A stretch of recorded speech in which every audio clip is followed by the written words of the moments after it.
As we've said many times, sleep is super important when it comes to our anxiety levels. Put simply, if we're not getting our rest, then we feel less able to cope with the day-to-day challenges, more vulnerable, and as a result, more anxious. Yet, as important as we all know sleep is, it might surprise you how small a percentage of people regularly achieve a full night's restful and recuperative sleep. For something that we pretty much know how to do from birth, it's amazing how easily many of us just fall out of the habit. So what action can we take?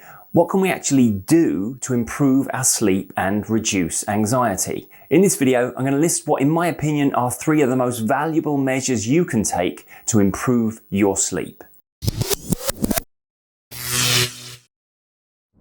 Hi, I'm Tim Box. I'm a mind coach, and for more than a decade now, I've been helping people overcome all sorts of emotional and psychological issues, and in particular, helping people get control of their anxiety levels. I've spoken about sleep so many times in my videos, it's almost time to give it a playlist of its own. And yet, sleep advice might still be the most commonly requested type of information I receive on the channel. Now, it can be quite tricky to provide comprehensive answers about what action to take when sleep isn't something we deliberately or actively do.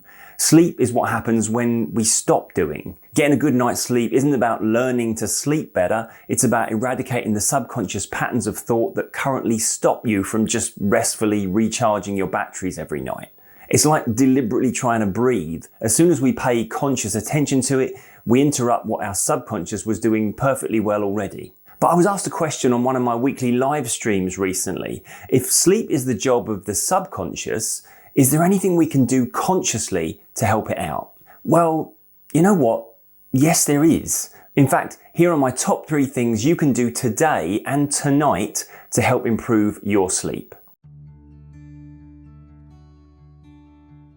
Getting out of the way of your own sleep process involves reducing any activity that potentially produces cortisol. Cortisol is the stress hormone, and excessive production of it is essentially the only thing that stops you from sleeping when it's dark and you're tired. One of the big reasons I see people getting stressed at night and keeping themselves awake is that they are afraid that unless they get to sleep fairly quickly, they'll be short of sleep tomorrow and won't be able to function properly. It's this anxiety that ultimately keeps them awake. Perhaps you've had times when you find yourself rolling over in the night, looking at the clock and doing the mental calculations about how many hours of sleep you'll get if you fall asleep right at this very instant. All this does is increase the psychological pressure to get to sleep, and that's what keeps you awake longer. Choose instead to deliberately go to bed a good couple of hours before you would need to be asleep. Allow yourself time to lie in bed without needing to get to sleep straight away.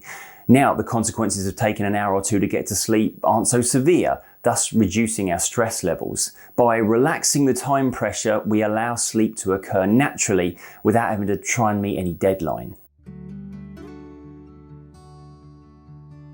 The other main cause of insomnia that I see in my clients is the inability to stop thinking about the day that's just been or the day that's coming tomorrow. Whilst the thoughts that pop into our head as we try and settle down for the night are very much coming from our subconscious, there are things we can do consciously to encourage our mind to leave these thoughts alone. Firstly, choose to stop work deliberately early. Leave the evening free from work and designate it as time for you to wind down. And when I say stop work, I don't just mean leave the office to go home and keep checking your emails and messages all night on the sofa. I mean properly compartmentalize your work life from your home life. Don't have anything to do with work around you when you're in the home environment. If you actually work from home, then clearly define the work areas in your home and separate them from the living areas.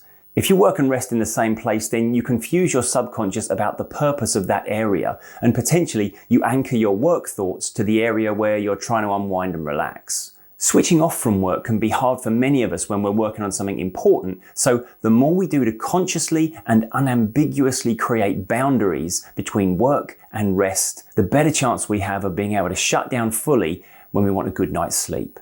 Also, being able to keep today's work separate from today's rest will make it much less likely that we start thinking about tomorrow's work when we go to bed. We are creatures of habit, and there's nothing more potentially destructive to our sleep than an irregular and unpredictable bedtime routine. Our mind is much more comfortable when it has a habit to fall into and a routine it can rely on. No matter how much you might like being spontaneous or how much you might hate repeating the same thing every day, I would urge you to create a regular time that you go to bed and some kind of regular bedtime routine. Some will watch trashy TV, some will read a couple of chapters of a good book. Everyone's different in terms of what helps them switch off. Obviously avoid getting on your phone to scroll social media or late night eating and drinking, but apart from that, whatever wind down ritual works for you, make it as reliable and regular as possible. Also, stick to the same bedtime as best you can every night. Take away any reason your mind has to fire up and get busy just as you're wanting to shut down completely. Give yourself as little new stuff to deal with as possible and allow yourself to simply do things you can largely do without thought or concern. The less emotionally interesting your final hour before bed is, the more likely your mind will be to favour sleep as the best option.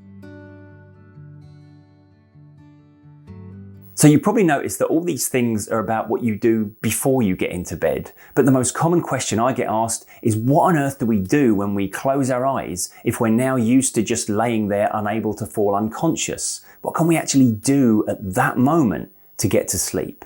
Well, bearing in mind your job here is to reduce cortisol levels and de-stress, I want you to try this simple exercise the next time you go to bed. And this is something I've done many times myself and many of my clients have had success with. Simply close your eyes and imagine yourself in a perfect place. Somewhere perfect for you. It could be anywhere in the universe at any time. It could be somewhere you've been before and love going, somewhere you've never been but have always wanted to go, or somewhere you've just created in your mind at this time. But wherever and whenever this place is, make it somewhere that has no stressful connotations. There are no negative emotions here at all. Everything about this place can be exactly as you want it to be. The lighting, the temperature, and nothing gets into this place except you and anything you would put here to make it just right for you. Imagine yourself in this place and simply spend some time enjoying the process of doing nothing. You'll be surprised how quickly, when you have nothing to do and nothing to stress you out, your mind switches off and starts to properly rest. And you'll know I said rest, not sleep. Yeah, sleep is the goal, but let's not make the mistake of trying to sleep, because trying is a conscious process and we don't want to interrupt our subconscious from shutting down by trying to do something consciously. Allow yourself to simply be and enjoy the time in your perfect place without putting any importance on whether you're asleep or awake. Think of your perfect place as somewhere you go not necessarily to sleep, but to recharge your emotional batteries. Because the strange thing is, when we stop trying to make something happen, we end up getting out of the way of what wants to happen naturally anyway. And sleep is one of the most natural processes we have. So I really hope this video has been of help. Let me know your thoughts down in the comments below. Don't forget to hit the like button, share this video with others, and before you go, why not subscribe to the channel for more regular anxiety advice? And if you have a specific anxiety related question you want answered, then you can join me live on this channel every Friday evening at 6 p.m. London time when I do a live anxiety Q&A. You can also now become a member of this channel and get access to hours of extra content and exclusive members only live sessions. Just click the join button on the main page. But that's it for now. I'm Tim Box. Always remember to be kind to your mind, and I'll see you next time.